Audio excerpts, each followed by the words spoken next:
بسم اللہ الرحمن الرحیم، الحمدللہ والصلاة والسلام علی رسول اللہ وعلی آلہ وصحبہ ومن برادران اسلام، معزز ساتھیوں، عزیز طلبہ، پچھلا جو درس تھا اس میں ہم رسول اللہ صلی اللہ علیہ وسلم کی دعوتوں کو، دعوتی کاوشوں کو روکنے کے لیے کفار مکہ نے یا مشرکین عرب نے جن اسالیب کو اختیار کیا تھا، اس میں سے یہ 7واں اسلوب تھا جو اسلوب العنف، جب تمام اسالیب ان کے معیار پر یا ان کا جو نتیجہ چاہ رہے تھے وہ لوگ وہ نتیجہ حاصل نہیں ہو سکا، تو آخری اسلوب پہ وہ اتر گئے، اور وہ ہے شدت پسندی کا اسلوب، ظلم و استبداد کا اسلوب، زور و زبردستی کا اسلوب، اور مظلوموں کو پوری طرح دبوچ کر اپنے مطلب پر لے آنے کا جو اسلوب ہے، اس اسلوب کی طرف وہ چلے، اور یہ اسلوب مسلمانوں کے لیے اور خاص طور پر جو ضعفاء، جو غلام لونڈی ٹائپ کے جو کمزور مسلمان تھے، جن کا کوئی نہ خاندان تھا نہ قبیلہ تھا، ان لوگوں کے لیے بڑا ہی یہ سخت اسلوب رہا، اور خود محمد رسول اللہ صلی اللہ علیہ وسلم کے لیے بھی یہ کافی تکلیف دہ مرحلہ تھا، جہاں پر آپ کو وقتاً فوقتاً ذہنی عذاب بھی دیا جاتا تھا اور جسمانی تکلیف بھی آپ کو دی جاتی تھی۔ یہ اور بات تھی کہ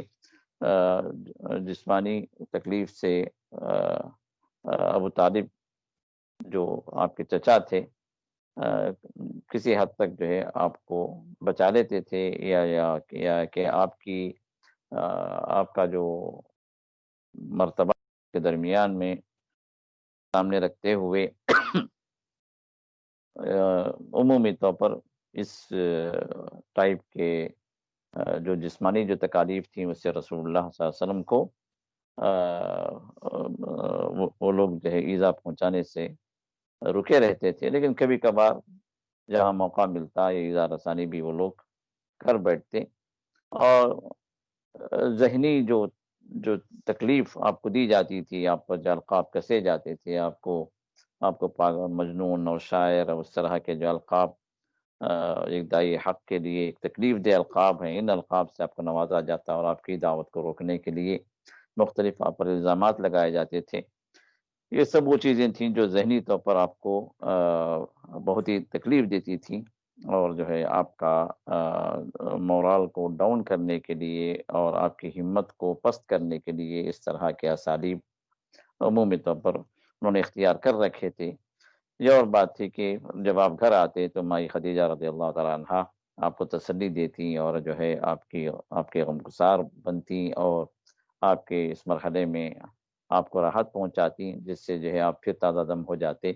اور اللہ کی طرف سے بھی آیات نازل ہوتی، وحی نازل ہوتی، جبریل اترتے اور آپ کو تسلی دیتے، اور تسلی بھری آیات نازل ہوتی۔ یہ سب چیزیں رسول اللہ صلی اللہ علیہ وسلم کے لیے اور ڈھارس بندواتی، اور ہمت سے آپ اس مشن کو پورا کرنے کے لیے، اس مشن کی تکمیل کے لیے آپ پھر سے اپنے گھر سے نکلتے۔ یہ روزانہ کا یہ معمول بن چکا تھا۔ اب یہ 7 اسلوب جو اختیار جو کیے گئے، جو آپ کے سامنے کچھ قدر تفصیل سامنے بیان کیے گئے ہیں، تو یہ اسالیب جو تھے، اسلوب المحاورہ یعنی گفت و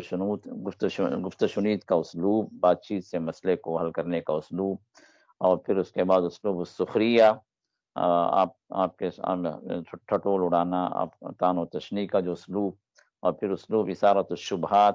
آپ کے ذات کے سلسلے میں، آپ کی دعوت کے سلسلے میں مختلف قسم کے شبہات کو ابھارنا لوگوں کے سامنے، اور چوتھا اسلوب معارض القرآن، قرآن کریم کے سلسلے میں خاص طور پر انہوں نے کئی اسالیب اختیار کر رکھے تھے کہ لوگ قرآن کو نہ سنیں، قرآن سے لوگ دور رہیں، کیونکہ آپ کی دعوت ہی قرآن کریم کی آیات کو پیش کرنے سے ہوتی تھی، تو لوگوں کو قرآن سننے سے وہ لوگ خاص طور پر روکنے کا مشن تھے۔ اور پانچواں اسلوب جو اسلوب الصلح کہ اسلوب المساومات، یعنی آپس میں صلح کر لیں ہم،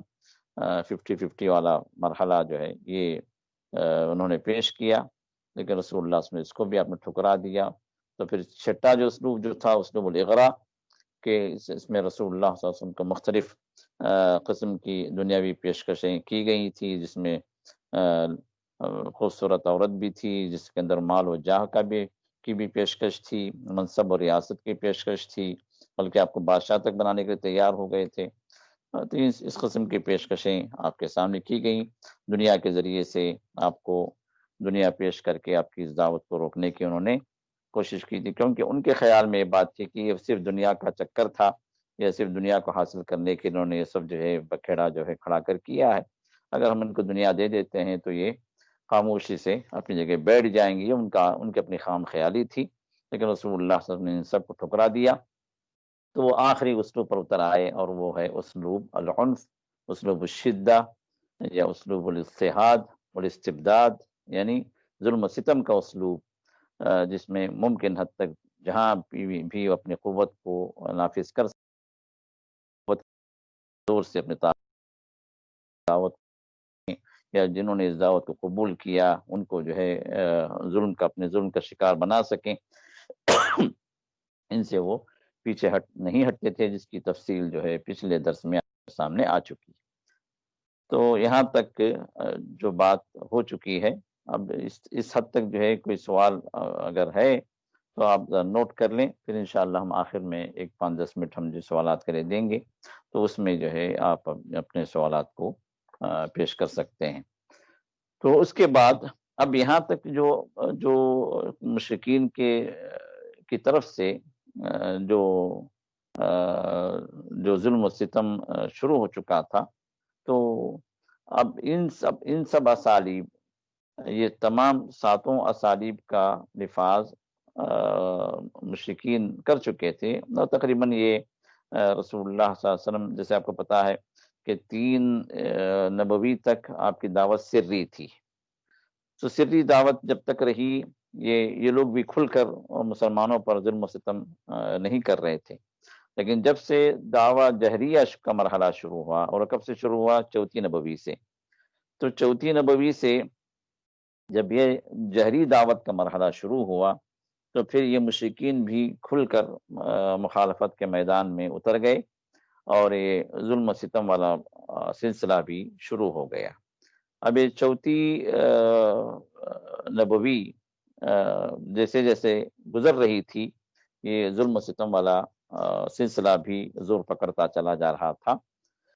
تو اب ایسی صورت میں رسول اللہ صلی اللہ علیہ وسلم کو کچھ نہ کچھ حکمت عملی اختیار کرنا ضروری ہو گیا تھا۔ تو آپ نے 2 طرح کی حکمت عملی آپ نے اختیار فرمائی۔ ایک جو ہے داخلی سلوشن تھا، داخلی حل تھا، اور دوسرا جو ہے خارجی حل تھا۔ داخلی حل جو انٹرنل جو سلوشن کو ہم کہیں انٹرنل سلوشن، رسول اللہ صلی اللہ علیہ وسلم نے آپ نے جو پہلا جو کام کیا، وہ کام یہ تھا کہ آپ نے سری پناہ گاہ آپ نے اختیار فرمائی، جس کو دارالارقم کے نام سے تاریخ میں پیش کیا گیا ہے۔ تو یہ پہلا حل جو تھا، آپ نے دارالارقم کو اپنی سری پناہ گاہ کے اعتبار سے آپ نے اس کو اختیار کیا، اور یہ دارالارقم کا لوکیشن بھی بڑا ہی سری رہا، کیونکہ مکے کی ایک پہاڑی کی چوٹی پر یہ ارقم بن ابی ارقم جو صحابی کا جو گھر جو تھا، اس گھر کو انہوں نے رسول اللہ صلی اللہ علیہ وسلم کے لیے پیش کیا کہ رسول اللہ صلی اللہ علیہ وسلم یہاں جو ہے آپ آ کر رہیں، اور مسلمانوں کو آپ یہاں جمع کریں، یہاں تعلیم دیں، اور جو ہے ان کی تعلیم و تربیت کا آپ یہاں انتظام کریں۔ تاکہ کفار کی نظروں سے آپ چھپے رہیں اور مسلمان بھی چھپ کر اسلام کے سلسلے میں اسلام کی تعلیم وہ حاصل کر سکیں۔ تو یہ ایک پہاڑی کے اندر گویا ایک پناہ گاہ تھی جو عام لوگوں کے نظروں سے اوجھل تھی، عام لوگوں کے نظروں سے مخفی تھی۔ تو اس میں رسول اللہ صلی اللہ علیہ وسلم نے پہلی جو حکمت ابدار الارقم کو اختیار کرنے کے بعد پہلا جو آپ نے جو تعمیم جاری کی لوگوں کے مسلمانوں کے درمیان میں آپ نے جو بات بتلائی وہ ہے کہ کوئی بھی دعوت ہو یا عبادت ہو علانیہ نہ کرے لوگوں کے سامنے۔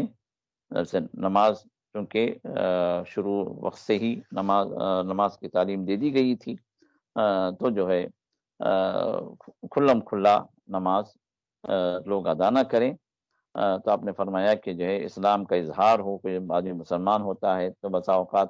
بعض مسلمان جو ہے جوش میں آ کر اپنے اسلام کے قبول کرنے کا اعلان کر دیتے تھے کعبۃ اللہ کے اندر۔ شوق جہاد تھا، شوق اسلام تھا، اللہ کے دین کے سربلندی کو ظاہر کرنا اور کلمہ حق کا اعلان، یہ ایک ایمانی تقاضا صحابہ کے درمیان میں سمجھا جاتا تھا۔ تو کئی صحابہ جو اسلام لانے کے بعد اپنے اسلام کا اظہار کعبۃ اللہ میں پہنچ کے کرنا شروع کر دیے تھے، تو جس کا نتیجہ یہ ہوتا تھا کہ کفار ان پر جو ہے پل پڑتے اور جو ہے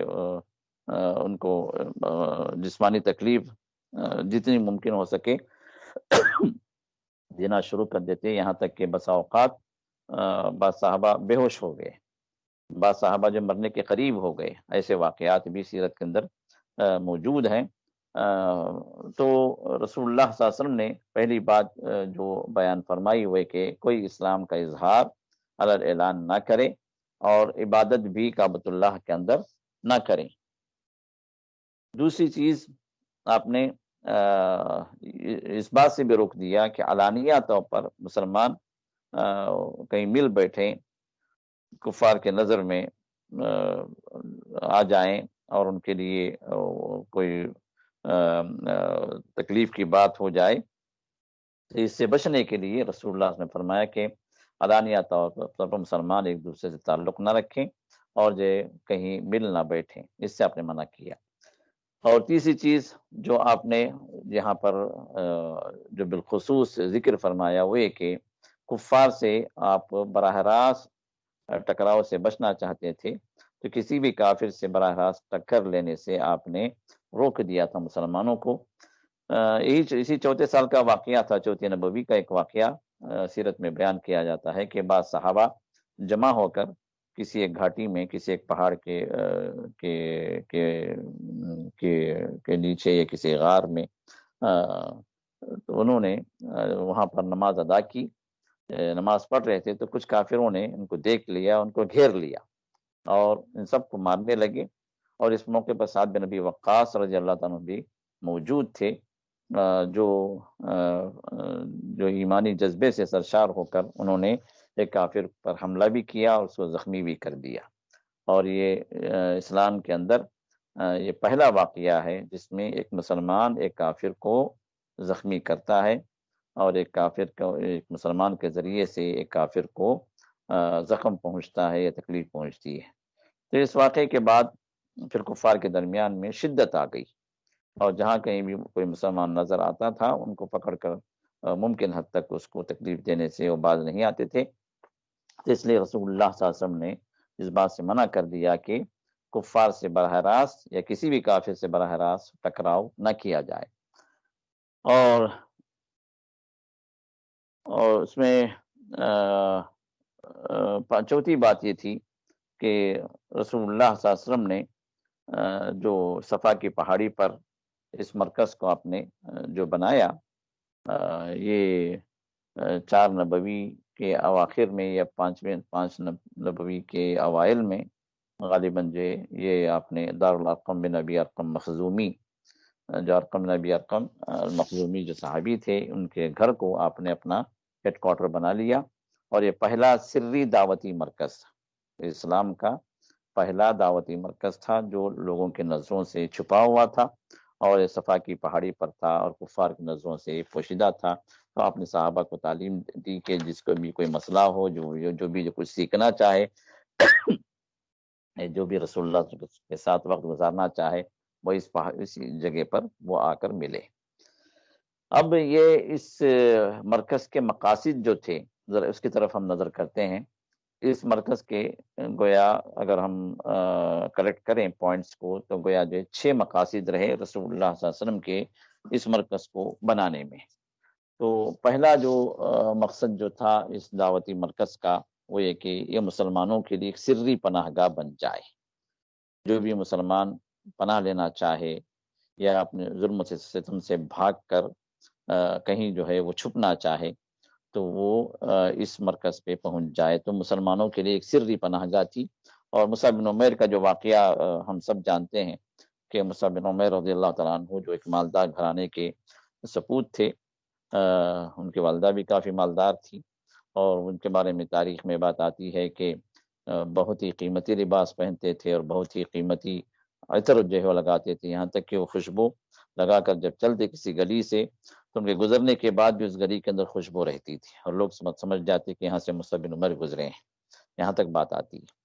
تو بڑے ہی ناز و نخروں سے پلے ہوئے، لیکن جب اسلام کا نور ان کے دل کے اندر پہنچا، ایمانی نور سے جب یہ سرفراز ہوئے، تو پھر انہوں نے اس عیش و عشرت کی زندگی کو خیر بات کہا اور اپنے والدہ کے ظلم و ستم سے وہ جو ہے کافی پریشان ہوئے. ان کو باندھ کر رکھا گیا، کئی دنوں تک بھوکا رکھا گیا، کپڑوں سے بھی ان کو جو ہے اپنے ان کے جسم کو علیحدہ کر دیا گیا تھا.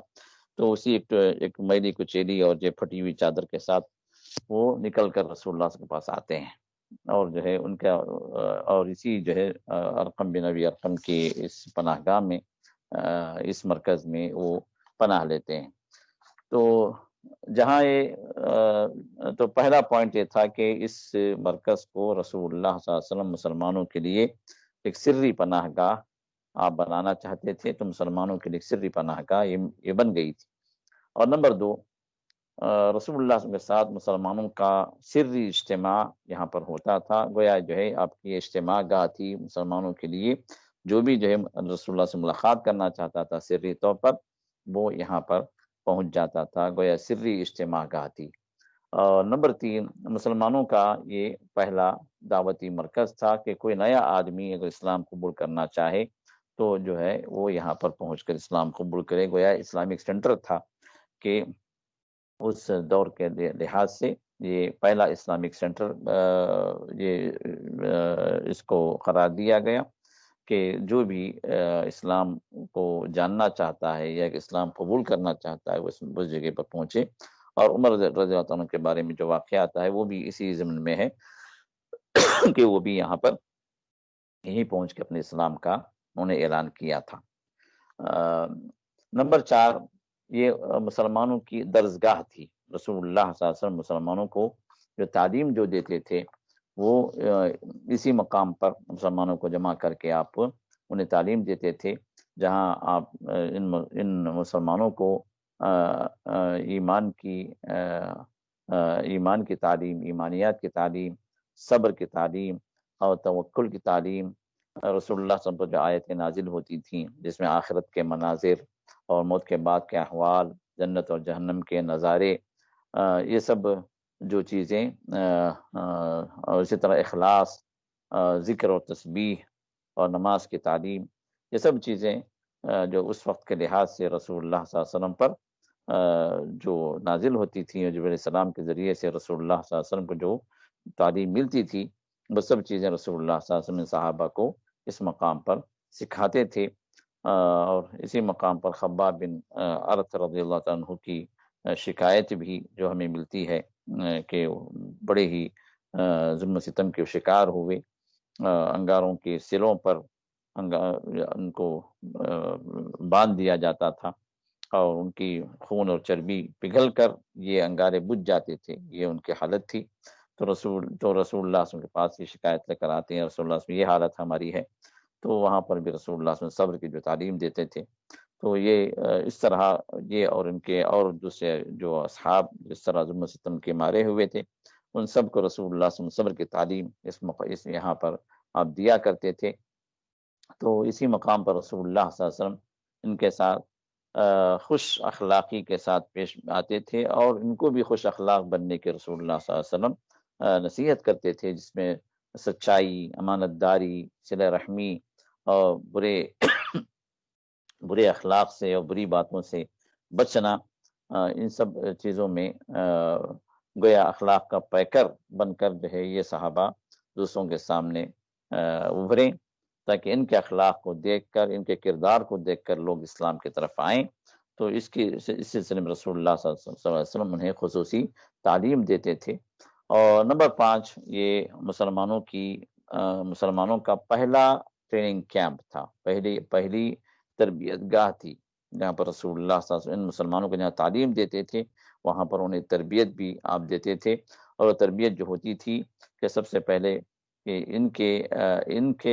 یعنی ایک مسلمان اور اس کے رب کے درمیان میں جو ربط اور جو تعلق کی مضبوطی جو ہونی چاہیے، اس کی طرف آپ توجہ دلاتے، تعلق پیدا کرنے والی عبادات، اس کے آپ عملی تربیت جو ہے آپ کرتے، تہجد گزاری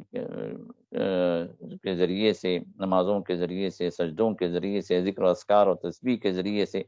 اور توکل کے ذریعے سے انسان ایک مسلمان اللہ تعالیٰ سے قریب ہو، اور اللہ کی رضا کو حاصل کرنے کے لیے وہ سب کچھ اللہ کے راہ میں قربان کرنے کے تیار ہو جائے، اللہ کی رضا سب سے مقدم ہو، اور اللہ کی جنتوں کا حصول یہ مقصود بن جائے۔ ان سب چیزوں کی طرف رسول اللہ صلی اللہ علیہ وسلم بار بار توجہ دلاتے، اور آیتیں بھی جو اس دوران میں جو نازل ہوتی تھیں، ان سب کا، ان آیتوں کا یہی محور ہوتا تھا، یہی جو مرکز ہوتا تھا،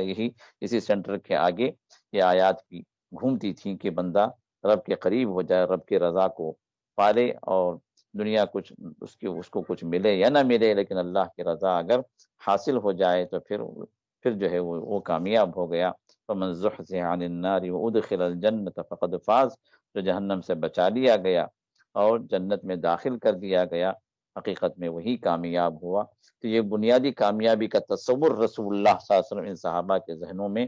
آپ جو ہے راسخ کیا کرتے تھے، تاکہ اس کامیابی کے حصول کے لیے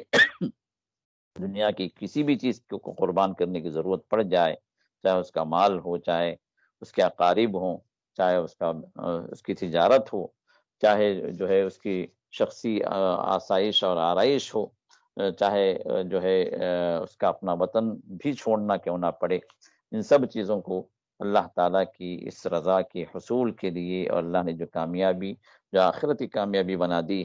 کامیابی کو حاصل کرنے کے لیے انسان دنیا کی کسی بھی چیز کو اللہ کے راہ میں قربان کرنے سے پیچھے نہ ہٹے۔ تو یہ وہ تربیت تھی جو ان صحابہ کے زندگی کے اندر رسول اللہ صلی اللہ علیہ وسلم نے اس تربیت کا عملی جامہ پہنانے کا آپ نے پوری طرح ان کو جو ہے ان کو تیار کر دیا تھا، جس کے نتیجے میں ہم دیکھتے ہیں کہ جب ضرورت پڑی ہجرت کی تو یہ صحابہ بے دریغ نکل چلے، اپنے گھر بار کو چھوڑا، اپنے اولاد کو چھوڑا، اپنے ماں باپ کو چھوڑا، اپنے اقارب کو چھوڑا، اپنے وطن کو چھوڑا، اپنے مال کو، اپنی تجارت کو چھوڑا، ہر چیز جو اللہ کی خاطر، صرف آخرت کی کامیابی کو حاصل کرنے کے لیے اللہ کی رضا کو مقدم رکھتے ہوئے ان سب چیزوں کو قربان کیا۔ یہ کیسے ممکن بنا؟ رسول اللہ صلی اللہ علیہ وسلم کی اس تربیت سے۔ تو یہ تربیت تھی جو رسول اللہ صلی اللہ علیہ وسلم یہاں پر ان صحابہ کی کیا کرتے تھے۔ تو اسی طرح چھٹا جو یہ مقصد جو تھا اس مرکز کے قیام کا، وہ جو ہے مسلمانوں کی عبادت گاہ، کیونکہ مسلمانوں کو رسول اللہ صلی اللہ علیہ وسلم نے کعبۃ اللہ کے اندر نماز پڑھنے سے خود ہی روک دیا تھا، تاکہ مسلمان ساتھ رہیں اور کفار کے ظلم و ستم سے بچ سکیں۔ تو اب وہ نماز پڑھیں تو کہاں پڑھیں؟ اپنے گھروں کے اندر بھی ان کا وہی ماحول تھا کہ کسی کا باپ دشمن تھا، کسی کی ماں دشمن تھی، کسی کا چچا دشمن تھا، کسی کا جب بھائی دشمن تھا، اپنے گھر کے اندر بھی وہ اظہار اسلام یا اظہار عبادت نہیں کر سکتے تھے۔ تو رسول اللہ صلی اللہ علیہ وسلم نے انہیں یہ پناہ گاہ دی کہ یہاں آؤ، اور یہ تمہاری عبادت گاہ ہے، تو لہذا صحابہ اپنے گھروں سے آتے تھے اور یہاں اس مقام پر پہنچ کر اللہ کی عبادت کرتے تھے، اپنے نمازوں کو یہاں ادا کرتے تھے، اور جو ہے رسول اللہ صلی اللہ علیہ وسلم اور جو ہے ذکر اذکار وغیرہ تسبیحات وغیرہ جو بتاتے، آپ جو ہے صحابہ یہاں پر اس پر عمل کر سکتے تھے۔ تو یہ 6 نکاتی پروگرام تھا جو اس مرکز کے قیام کے تحت رسول اللہ صلی اللہ علیہ وسلم نے صحابہ کو پیش کیا۔ اور یہ 6 نکات کیا تھے؟ مسلمانوں کے لیے یہ سری پناہ گاہ ہو، مسلمانوں کے لیے یہ جو ہے سری اجتماع گاہ ہو، مسلمانوں کے لیے یہ دعوتی مرکز ہو، مسلمانوں کے لیے درس گاہ ہو، اور مسلمانوں کے لیے تربیت گاہ ہو، تربیت ٹریننگ کیمپ ہو، اور مسلمانوں کی عبادت گاہ ہو۔ تو یہ 6 چیزیں بھی اس مرکز کے اندر اس مرکز کے قیام کے تحت ان 6 چیزوں کو سامنے رکھا گیا، اور یہ 6 باتیں بھی یہاں پر عمل پیرا ہوتی تھیں، ان پر عمل کیا جاتا تھا۔ اب رسول اللہ صلی اللہ علیہ وسلم نے جو یہاں پر حکمت عملی اختیار کی، داخلی جو حکمت کے طور پر ہم نے کہا کہ شروع میں کہ ان کے کفار کے ان 7 اسالیب کے جواب میں رسول اللہ صلی اللہ علیہ وسلم نے 2 طرح کی حکمت عملی اختیار کی، ایک جو ہے داخلی، دوسری جو خارجی۔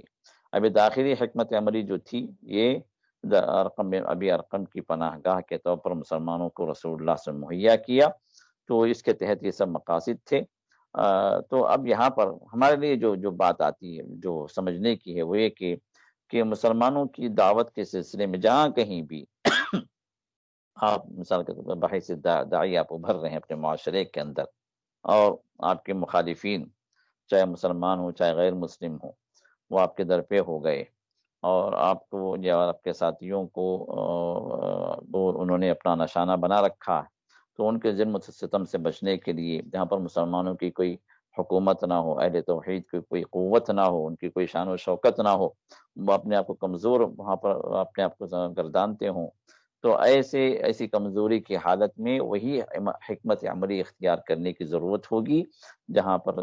جو حکمت عملی رسول اللہ صلی اللہ علیہ وسلم نے اس موقع پر اختیار کی۔ تو اب یہاں پر آپ دیکھیں کہ رسول اللہ صلی اللہ علیہ وسلم نے مکی زندگی کے اس دور میں آپ نے کوئی گروہ ترتیب نہیں دیا جو کافروں سے قتال یا جہاد کرے، جبکہ یہ سرفروش جماعت تھی۔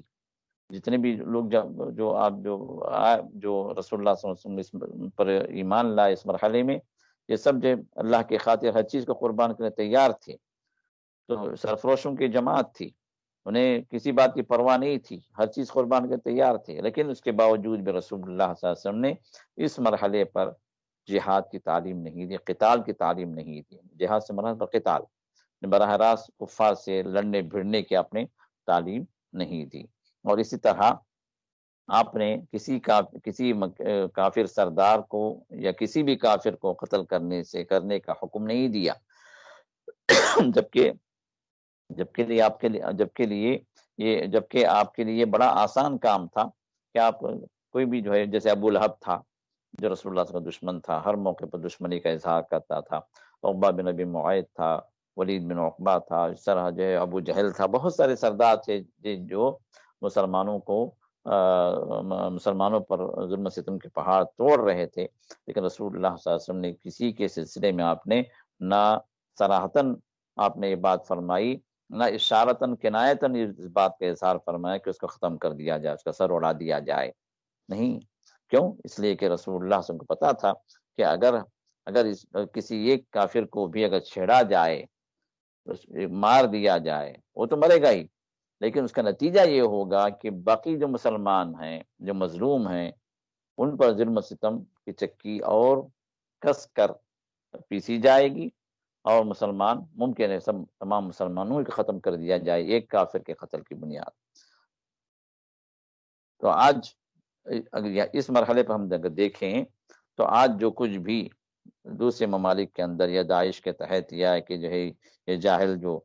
مسلمان ہیں، یا کہ مسلمانوں کا لبادہ اوڑھ کر جو جہالت کا کام کرتے ہیں، کسی کافر کو اڑا دیے، کسی چرچ میں گھس کر جائے کسی پادری کو مار دیے، یا کسی مقام پر پہنچے کسی سیاسی لیڈر کو جو ختم کر دیے، کہ اب وہ ختم تو ہوا، اب وہ اپنی جگہ ارے میں نے بہت بڑا اچھا کام کر دیا، لیکن اس کا نتیجہ کیا؟ اس کا نتیجہ جو ہے جو بھگت رہے ہیں وہ عام مسلمان بھگتتے ہیں، حالات ہمارے سامنے ہیں۔ تو رسول اللہ صلی اللہ علیہ وسلم عام مسلمانوں کو اس خطرناک نتیجے سے بچانے کے لیے ہی رسول اللہ صلی اللہ علیہ وسلم نے اس حکمت عملی کو اختیار کیا کہ کوئی کسی کافر کو نہ قتل کیا جائے ایسے مقام پر جہاں پر مسلمان کمزور ہوں، جہاں مسلمان اپنی جان بچانے کے لیے، اپنے ایمان کو بچانے کے لیے جہاں پر مسلمان تغدو کر رہے ہوں، جہاں کوشش کر رہے ہوں، ایسے مقام پر کافروں کو نہ چھیڑا جائے اور ان کو ان کا سر نہ اڑا جائے، انہیں جو ہے کوئی ایسی ایذا نہ دی جائے جس کے نتیجے میں مسلمانوں کو اور ایذا رسانی وہ لوگ پہنچا سکتے ہوں، ایسا کوئی مرحلہ اختیار نہ کیا جائے۔ اور اسی طرح معاشرے سے بغاوت کی بھی آپ نے تعلیم نہیں دی، بھئی یہ کافر معاشرہ ہے، اس سے بغاوت کرنا چاہیے، ان کے خلاف ہم جو ہے تیاری کریں، ان سب کو جو ہے یہ سب کافر ہیں، جہنم رسید ہیں، یہ سب جہنم میں پہنچنے والی قوم ہے، ہم ان کے ساتھ کیوں نرمی کا برتاؤ کریں، جب یہ ہمارے ساتھ ظلم کر رہے ہیں تو ہم کیوں ان کے ساتھ جو ہے ظلم نہ کریں، ہم ان کے ساتھ کیوں جو ہے دھوکہ نہ دیں، بلکہ رسول اللہ صلی اللہ علیہ وسلم اس کے برخلاف ان کے ساتھ سچائی اختیار کرنا، ان کے ساتھ جو ہے صلہ رحمی اختیار کرنا، ان کے ساتھ خوش اخلاقی سے پیش آنا، ان کریمانہ اخلاق اور ان مشفقانہ اخلاق کی آپ تعلیم دیا کرتے تھے۔ یہ نہیں کہ جو ہے وہ تمہارے ساتھ اس طرح کا مسئلہ کر رہے ہیں تو تم جو ہے تم تو حق پر ہو، تم کو جو ہے اور زیادہ ان پر ظلم کرنا چاہیے، تم کو تو اور زیادہ جو ہے ان کی مخالفت کرنا چاہیے، تم کو تو اور زیادہ ان سے دشمنی رکھنا چاہیے، ایسی تعلیم آپ نے اس مرحلے پر نہیں دی۔ اور اسی طرح آپ نے حتی الامکان آپ نے پازیٹیو وے کو اختیار فرمایا، اور ان لوگوں سے براہ راست ٹکراؤ سے آپ خود بھی بچتے رہے اور ان کو بھی آپ بچنے کی تاکید کرتے رہے، کیونکہ اللہ تعالیٰ نے اس مرحلے پر جو آیت نازل فرمائی وہ 3 نصیحتوں پر مشتمل تھی۔ یہ رب العزت کی طرف سے یہ ہر اس دور کے لیے ہے جو دور جس طرح کے حالات ایک دائی محسوس کرتا ہے کہ اس کے حالات سملر ہیں ان حالات کے جو محمد رسول اللہ صلی اللہ علیہ وسلم کے اصحاب جس طرح اس مرحلے پر گزار رہے ہیں اس مکی زندگی کے اندر، اس طرح کے حالات اگر کسی بھی دائی کے اگر ہوں کسی بھی مقام پر تو رب العزت کی 3 نصیحتیں اس کے سامنے موجود ہیں، جو سورۃ الاعراف آیت نمبر 199 میں اللہ نے ارشاد فرمائی، خذ العفو وامر بالعرف واعرض عن الجاہلین، خذ العفو وامر بالعرف واعرض عن الجاہلین، یہ تین نکات پر، یہ 3 نصیحتوں پر مشتمل اللہ نے آیت نازل فرمائی، جس پر رسول اللہ صلی اللہ علیہ وسلم خود بھی عمل پیرا ہوئے اور صحابہ کو بھی آپ نے بڑی شدت کے ساتھ تاکید فرمائی کہ اس پر وہ عمل پیرا ہو جائیں۔ تو پہلی بات تھی خذ العفو، معافی کو اختیار کرو، نہیں کوئی